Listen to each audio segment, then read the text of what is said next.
Hello guys, welcome to my channel. Episode की शुरुआत सुरभि से होती है। वो मेहर की गर्दन पर चाकू रख देती है और पूछती है कि क्या वो डरी हुई है। सुरभि मेहर से कहती है कि वो एक क्वालिफाइड नर्स है और इसलिए वो जानती है कि कौन सी नस काटने पर तुरंत मौत हो जाती है। सुरभि रणवीर से कहती है कि वो अपनी आंखों के सामने अपना कार्तिक चाहती है और अगर वो चालाकी से काम करने की कोशिश करता है तो कोई भी मेहर को नहीं बचा पाएगा। इस बीच सड़क पर कार्तिक एक झटके के साथ उठता है, जैसे एक कार सड़क पर रुक जाती है और फिर उन गुंडों को बात करते हुए सुनता है कि उसे एक प्राइवेट प्लेन में ले जाया जा रहा है और वो समझता है कि उसे बहुत दूर ले जाया जाएगा। इस बीच सुरभि ने उसे रानी लक्ष्मीबाई और सावित्री इन सब के एग्जाम्पल देने की शुरुआत की, जो अपनी फैमिली और बच्चे के लिए कुछ भी कर सकती है। तो उन्होंने आक्रामकता और हिंसा का सहारा लिया और कहती है कि वो उनमें से एक है जो अगर वो लोगों को बचा सकती है तो उनकी जान भी ले सकती है। जैसे कि आज उसे मेहर द्वारा मजबूर किया जाता है और उसे किसी भी महिला का समर्थन नहीं करने के लिए कहती है।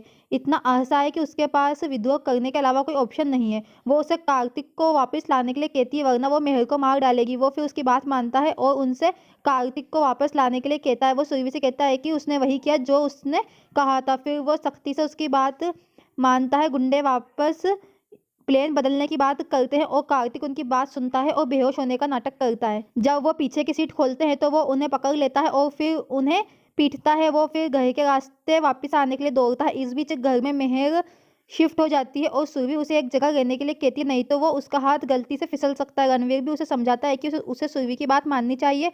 फिर सुरभि किशोर को एक तरफ बुलाती है और उसे जाने के लिए बात करने की कोशिश करती है, लेकिन वो जोर से कहता है कि वो उसे यहाँ अकेला नहीं छोड़ेगा। जब वो लोग बात करते हैं, प्यारे पीछे से हथियार उठा के आता है और सुरभि के सिर पर मारने वाला होता है, लेकिन हेमा आ जाती है और उसे रोक देती है और उसे एक थप्पड़ मार देती है। ताई पूछती है कि क्या वो पागल हो गई है, वो होश में है। वो कहती है कि वो अब होश में आई है और बताती है कि इन भाई बहनों के कारण उन्होंने उनके साथ घोर अन्याय कैसे किया, जिन्होंने उन्हें यहाँ नौकरानी बना के रख दिया। ताई तनाव से सुनती है। वो पूछती है कि ताई को कुछ भी क्यों नहीं दिख रहा है। वो फिर सुरभि का साथ देती है, ये कहते हुए कि ऐसा लग सकता है कि वो अभिनय कर रही है, लेकिन अब वो हमेशा कार्तिक और सुरभि की तरफ ही होगी। और किशोर से बोलती है कि जब तक वो यहाँ है वो सुरभि को कुछ नहीं होने देगी। फिर किशोर बाहर चला जाता है और रघु और शांति से मिलता है और बताता है कि कैसे चीजें हाथ से निकल रही है। और फिर आश्चर्य होता है कि कार्तिक को इतना टाइम क्यों लग रहा है आने में। फिर वो देखते हैं कि कार्तिक भागता हुआ आता है और फिर अंदर जाने वाला होता है। जब रघु पूछता है कि क्या वो ठीक है, वो कहता है कि वो ठीक है। जब किशोर उसे सब कुछ बताता है कि अंदर क्या हुआ, तो वो कहता है कि उसे किसी पर भरोसा नहीं है और अंदर जाने से पहले वो उन्हें एक प्लानिंग के बारे में बताता है। उसके बाद वो अंदर जाने वाला होता है जब शांति आती है और उससे माफी मांगती है, जबकि वो उससे कहता है कि उसकी गलती नहीं, क्योंकि वो खुद को धोखा दिया गया था और वो फंस गई थी। वो उसे फिर दुलारता है और फिर अंदर चला जाता है, क्योंकि वो सभी हाथ मिलाते हैं ताकि अंदर बच्चे को बचाया जा सके। फिर अंत में वो अंदर आता है और सभी उसे देखकर चौंक जाते हैं। हेमा सुरभि को जाने के लिए कहती है, जबकि वो मेहर को मैनेज करती है। वो फिर चाकू लेती है, जबकि कार्तिक और सुरभि एक दूसरे के पास आते हैं और गले मिलते हैं। मेहर और ताई गुस्से से देखती है। मेहर ने हेमा को दूर धकेल दिया और फिर ताई भी चाकू से सुरभि को पकड़ लेती है। प्यार हेमा को पकड़ा। मेहर फिर चाकू लेती है। फिर ताई मेहर पर देती है, जबकि उसने कार्तिक को बॉडीगार्ड से पकड़ा दिया। वो उसे बताती है कि उनका प्यार प्रभावशाली है और ये भी लंबे टाइम तक जारी नहीं रहेगा। वो कहती है कि वो उससे प्यार करती थी, लेकिन उसने उसके प्यार का वो कहता है कि उसके पास हर सब कुछ हो सकता है, लेकिन उसके पास उसकी पत्नी और उसकी फैमिली है और वो सुरभि उसके सामने है। तो उसे फिर से उसके प्यार पर ताना मारती है और फिर कहती है कि उन्हें अपनी प्रेम कहानी और उसके बदला लेने की कहानी को ही समाप्त कर देना चाहिए। उसने कार्तिक को गार्डों द्वारा बुरी तरह से पिटवाया और कहती है कि अच्छा है कि वो इसे देखने के लिए एक साथ है। सुरभि हैरान होती है। ताई और मेहर खुश होती है। तब वो उसके पास आती है और उसे चिढ़ाकर उसके मन में ये विचार करती है कि उसकी मृत्यु राहुल से भी ज्यादा कड़वी और बुरी होगी। वो फिर उसे मारने ही वाली होती है, लेकिन रणवीर आता है और उसे उसका हाथ पकड़ लेता है और कहता है कि वो ये ना करे।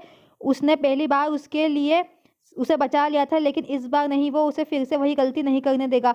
फिर वो उसे अपने पागलपन में उसे दूर धकेल देती है और उस पर फिर वापस चाकू मारने लगती है, लेकिन तभी बंदूक की गोली की आवाज आती है और सभी चौंक जाते हैं। मेहर को रणवीर पकड़ लेता है, क्योंकि पुलिस कमिश्नर कहता है कि उन्होंने उनका पूरा कन्फेशन सुन लिया है और किशोर कहता है कि उनके पास भी ये रिकॉर्डिंग है और उन्हें गिरफ्तार कर लिया जाता है। रणवीर की दलील है कि बहन बेकसूर है, लेकिन कमिश्नर नहीं मानते। फिर रणवीर मंत्री को फोन लगाने की कोशिश करता है, लेकिन कमिश्नर कहते हैं कि उन्हें ऊपर से ही उसको अरेस्ट करने का ऑर्डर आया है। फिर कमिश्नर पुलिस कर्मी को सख्ती से डांटते हैं। फिर रणवीर को कहते हैं कि उनके पास उन्हें अरेस्ट करने का आदेश है। कार्तिक रणवीर से कहता है कि अब वो समझेगा कि बहन की जिंदगी बर्बाद होने पर क्या मतलब होता है। फिर सुरभि कमिश्नर से कहती है कि वो इनके खिलाफ रिपोर्ट दर्ज करती है, जिसमें उसकी भाई और बहन के सभी कष्टों के बारे में बताती है, जबकि वो सभी हैरान होते हैं। रणवीर और मेहर को गिरफ्तार कर लिया जाता है। सुरभि खुश होती है।